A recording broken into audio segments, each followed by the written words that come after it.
Peace, family. How y'all doing? Sister Victoria X here from thehealthyhue.com. And I am back at you tonight because I want to share this with you all. I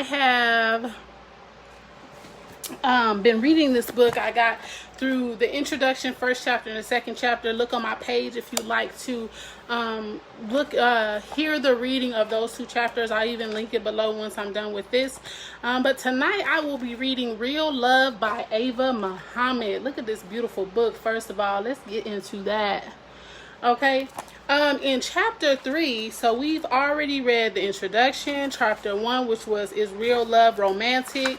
We also read chapter 2, Marriage, the real power base of the black man.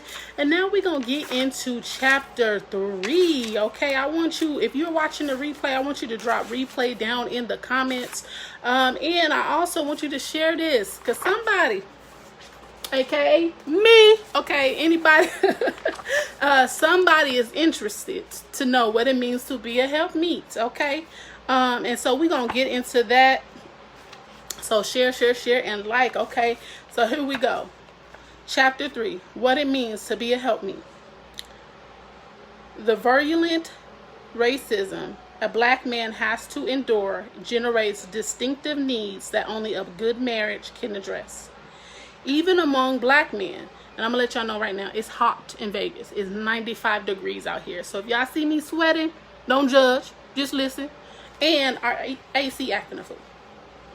So even among black men, each one is different in temperament, personality, background, goals, talents, success, failure, hope, disappointment, and spiritual depth. He needs a real woman who cares enough about him to want to find out who he is and what he feels. For the woman, this can be one of the most stimulating and rewarding efforts she ever makes. Many black men don't know what they need. Whether he knows it or admits it, he needs to be loved.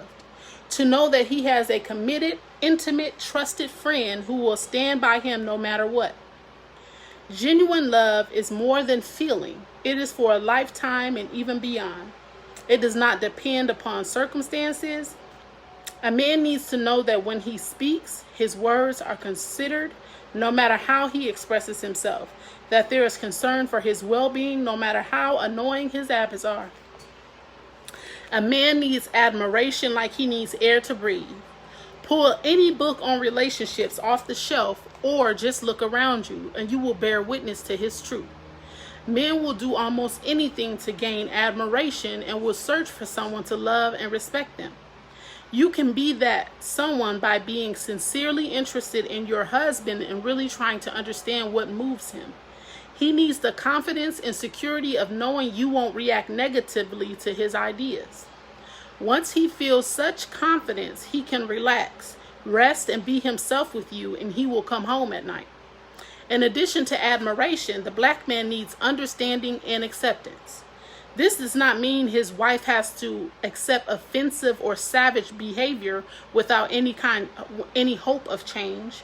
This is not about an abusive man. It is about a sincere man who is trying to love and respect his woman without knowing how. Abuse cannot be tolerated in any way, shape, or form.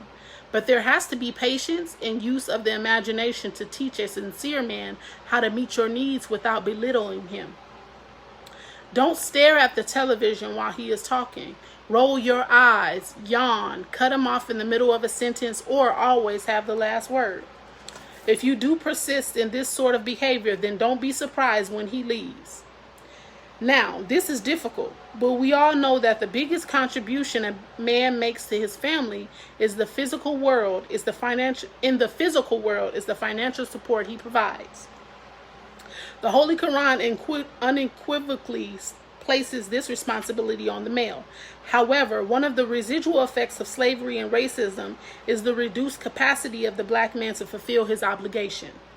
Any black woman who is blessed to be married and can stay at home needs to thank God, Allah God, and her husband regularly for his diligence and willingness to work on her behalf. She should maintain a superior home environment and her children's appearance and and conduct should reflect her freedom to involve herself in their development. Even if you have to provide part of the income, and this is true of most American families, black or white, you still need to show gratitude for his provision. Anything he gives to you around the house that saves you time and effort should be acknowledged as often as possible. When he feels he is meeting the needs of his family, he is empowered and will be able to do more because of increased creative energy. He will feel more devotion to his wife and his children. I once heard Minister Farrakhan say the black man loves order even though he is confused. Personally, I don't see how a man can keep a house perfectly clean, organized, and prepare meals, supervise children, go shopping, keep yourself attractive, etc., etc., without help. You must either A, get professional help, or B, enlist the aid of your husband and children in housekeeping. Part of being a helpmeet is to see to it that your family helps you help them. And if you work outside the home, you are absolutely entitled to some backup. I am married to a man who wears suits and ties. Even prior to coming into the Nation of Islam, he enjoyed dressing up. Even we go on vacation to a tropical island, he wears a suit and tie on the plane. We have been married for 9 years, and flight attendants always ask us, are we on our honeymoon? I am telling you this to point out that I have a lot of shirts to launder and iron. Early in my marriage, I pressed his shirts. Before long, I realized that with my schedule, I was having a problem keeping him supplied, and we started arguing about it. One day, I was discussing this with my long-married dear friend and sister, Adrienne. She raised one eyebrow. Did it ever occur to you to send his shirts to be laundered and pressed? It doesn't cost that much, especially when you think of the time you save. Trust me, girl, he doesn't care who does them as long as they get done. She was right. You see, I naively believed that as the wife, I had to do his shirts personally.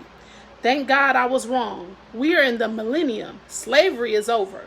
We need to use our brains to think our way through the mundane duties of life. Some women are married to men who are calloused and ignorant. I know of men who let their wives go right back to work after a difficult childbirth. It is critical to help a man understand your value by establishing minimum standards very early in the relationship. When you allow a man to mistreat you as a woman, you actually hurt his chances at establishing an intimate relationship with his Lord. In fact, Allah God may punish your husband for inflicting physical pain and mental anguish, which you could have prevented by demanding respect. A major part of being a helpmeet is motivating your husband to change.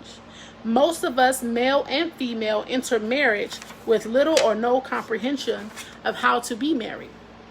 We lack the skills to meet one another's needs. Each has to teach the other how to do that. A woman is a natural born teacher. But even if you are born to do something, you still need training. The best performers practice. Therefore, if you are going to be successful as a teacher in your marriage, you have to possess qualities that will prepare your student to listen to your instruction. Since the man is the authority in the house, this is important. His authority is not unconditional. It is based upon his success in meeting serious obligations. You must first have the courage to make the effort to help elevate your man.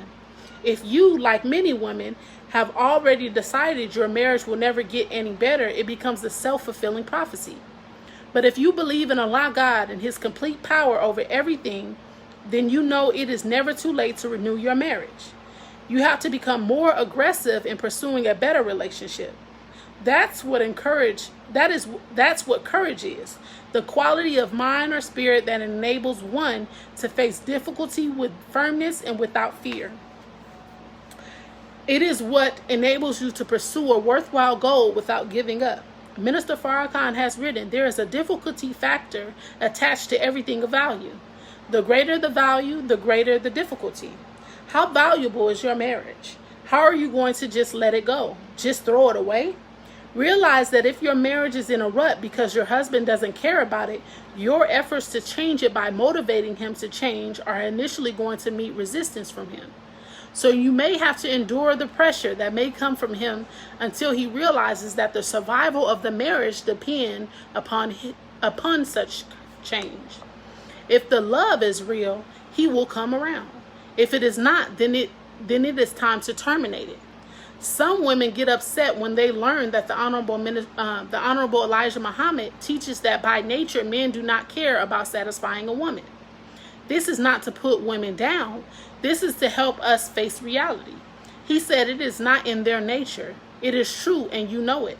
Concern for whether a woman is pleased does not come natural to a man, but he can learn how to respond to a woman's feelings. This is why appreciation is so valuable. It motivates a man to become more fulfilling. In order to become grateful, you must recognize that everything you ever got in life came from Allah God through other people. Even though a lot of us say no one gave me anything, it just isn't true. There is nothing you have achieved that you are solely responsible for. Another quality that can inspire change is serenity. Prayer and meditation give us an inner peace that allows us to respond quietly to a stressful situation. When we overreact to a situation, we can create more problems than the ones to which we are reacting.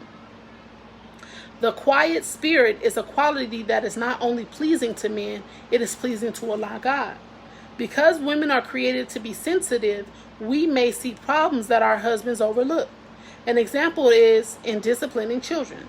The husbands may be too harsh in correcting the children, unaware of the emotional and even physical pain he is inflicting on his son or daughter. The mother may connect with the child and can provide the needed comfort, but she has to be careful about the way she does it. By overreacting and criticizing or attacking the husband in front of the children or defending the children's conduct when it was wrong, she undermines his authority. One reason we have a serious problem with delinquency is the unwillingness of many women to discipline their children because of our desire to please them. Children need an authority figure in their lives, and it is in the man's nature to provide discipline. In Self-Improvement, the Basis for Community Development, Minister Farrakhan expounds on the opening of Surah chapter 19 of the Holy Quran. In the name of Allah, the Beneficent, the Merciful, sufficient guide, blessed, knowing, truthful God. Look at the words, sufficient. Sufficient for who? Sufficient for Maryam, mother of Jesus. Sufficient for you. You, as a female, have not recognized your value to Allah God, and his sufficiency for you is in all circumstances. This answers a question in the minds of most women. Where do I find the resources to do all the things a woman is supposed to do for a man? When we submit ourselves to Allah God, who loves and adores us, when we trust him to satisfy all of our genuine needs, we will be well taken care of, and our mind will be clear to focus on the needs of our husband. As the Bible reads, we will become anxious for nothing, but in everything, by prayer and thanking God before we receive from him, we let him know our requests, and peace will guard our hearts and minds. He also writes, you need Allah God in your life, and there is no man who is an actual substitute for Allah God. I don't care how good a man is. Allah God has no equal, no partners. He is unique, incomparable. Neither I nor your husband can approach him except as a servant. And that is the end of chapter 3, y'all. If that was like 3 pages. That was a total of 3 pages front and back. 4 pages front and back. And let me tell you, that was a whole word. You hear me? Especially when I think about what Sister Ava said about hiring help. Okay? Sometimes we get so caught up in trying to do it all when we are hanging on by threads. Especially when we hanging on by threads. That's when we try to do it all the most. And I know that I've been in situations or heard conversations where the older generation will try to down women in the new generation for not trying to be superwoman, not trying to do it all on their own, especially now during a time where we have companies that can come in and help do it for us, especially black-owned companies, right? And so I wanted to, and that was something that I needed, because a lot of times we hear things about us being less of wives or less of mothers if we allow someone else to come in and maybe clean our homes or iron clothes or teach our children, when in fact the truth of the matter is the goal is to get it done. The goal is to get it done. How it gets done is nobody's business, because the end result is what we want: a cleaner house, our children taught, our husband happy. So I want to encourage a sister, if you have the means, hire you some help, especially if you have multiple children. Especially if you have multiple children. Especially if you have multiple children, because what happens when you have multiple children is that you completely forget about yourself, because you have too many people calling you all day, which means you have too many people with requests all day, and we don't take the time to carve out time for ourselves. So it's easy to get lost in everything that's going on. So hire you some help, sis. Hire you some help, preferably when your husband is out working or he's going to be gone. Hire you somebody to come in and clean or whatever you need to do. But don't feel like if you're hanging on by a thread and it's getting too much, don't feel like you got to do it by yourself, because that's what they say, a village is important. And sometimes you can hire the village. So I just wanted to share that with you all. If you found value in this, please like the video. If you found something that you think somebody else needs to hear, please share the video. Comment, subscribe if this is on YouTube. If this is on Facebook, go ahead and like my page and hit follow and see first. And if this is on Instagram, go ahead and follow and turn on all my post notifications so that you can see when your girl is posting. So I thank you all for checking in with me. Today we read the chapter 3 of Real Love by Ava Muhammad. And that chapter 3 is how to be a helpmeet. Peace, family.